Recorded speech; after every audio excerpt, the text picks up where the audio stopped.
নমস্কার, আমার একটা ব্লগে আপনাদের স্বাগত জানাই। এই যে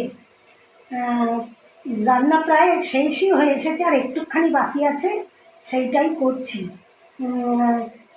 করছি আমি এই শীতকালটাতেই শুধু পাওয়া যায় তো, হচ্ছে কী বলে, মেথি শাক। শীতকালেতেই শুধু মেথি শাক পাওয়া যায়, ওই জন্য এই যে মেথি শাক করছি। আর এখানে এই চানের জল বসিয়েছি, এটা শুধু চান করার জন্যই, এই হাঁড়িটা জল গরম করার জন্য। কারণ আমি তো এতে করতেই পারবো না, কারণ আমার হাজব্যান্ড, ওরে বাপরে, ও গিজার চালিয়ে রেখে চলে যাবে। তারপরে আমাদের এটা এত নিচুটা, গিজার ওখানে লাগানো যাবে না। লোক এসেছিল, বলেছে এখানে গিজার লাগালে অসুবিধা আছে, কারেন্ট খাওয়ার অসুবিধা আছে, কারেন্ট লেগে যাওয়ার, যার জন্য গিজার আমরা হচ্ছে বাথরুমেতে গিজার লাগাতেই পারিনি।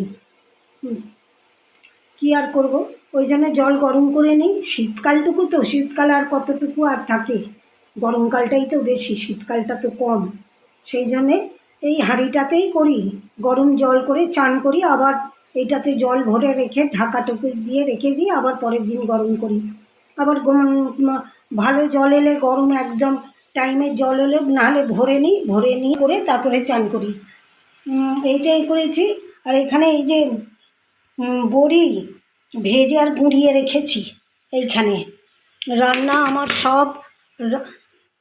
এখানে বড়ি আছে, এই যে বড়ি, আর এইটা দিয়ে করব, শাকটা দিয়ে।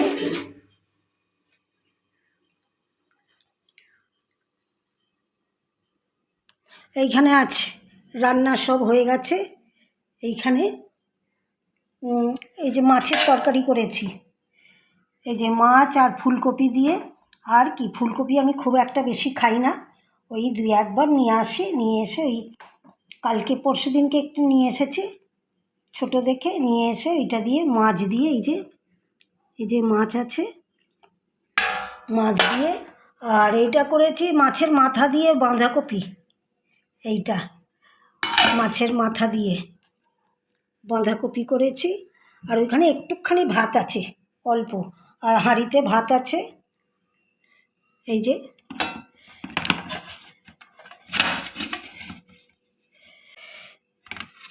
যে হাঁড়িতে ভাত আছে, আর ওইখানে একটুখানি নামমাত্র ভাত পড়ে আছে, কালকে খেতে পারিনি, ভাতটা রেখে দিয়েছিলাম। এগুলো সব করা হয়ে গেছে। এইবারে এতে যাব, ছাদের উপরে যাব, এইটা করে রেখে,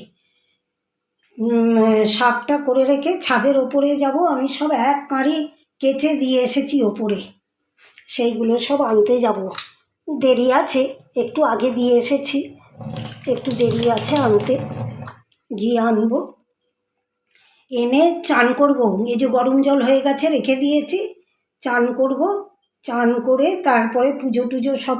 বাবা, হাতটা কাঁপছে, আমি একটু করলেই কী হবে, আমার হাত কাঁপে বড্ড একদম। এইটা হয়ে গেলে নাবিয়ে রেখে, নালে গ্যাসটাকে বন্ধ করে রেখে চান করতে চলে যাব। গায়ে তেল মাখবো, এখনও গায়ে তেল মাখিনি। এই যে তেল,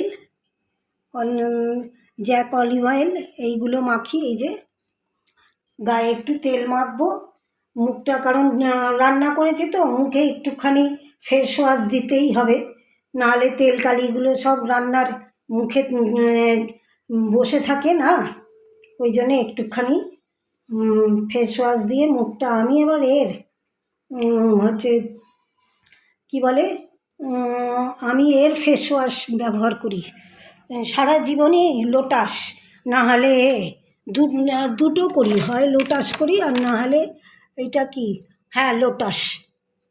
এই যে লোটাসের ফেস ওয়াশ ব্যবহার করি আমি, এটা আমি সারা জীবনই করি, অনেক বছর ধরে করছি তো, ওই জন্য ওটাকে আর পাল্টাইনি। অনেকে অনেক কিছু দেখায়, আর না, এইটা করে করে একটা এমন অভ্যস্ত হয়ে গেছি, আজ 8-10 বছর ধরে করছি, আরও বেশি হবে হয়তো। লোটাস ফেসিয়ালও করতাম আগে, অনেক আগে লোটাস ফেসিয়ালও করতাম, কিন্তু এখন আর ফেসিয়াল করি না।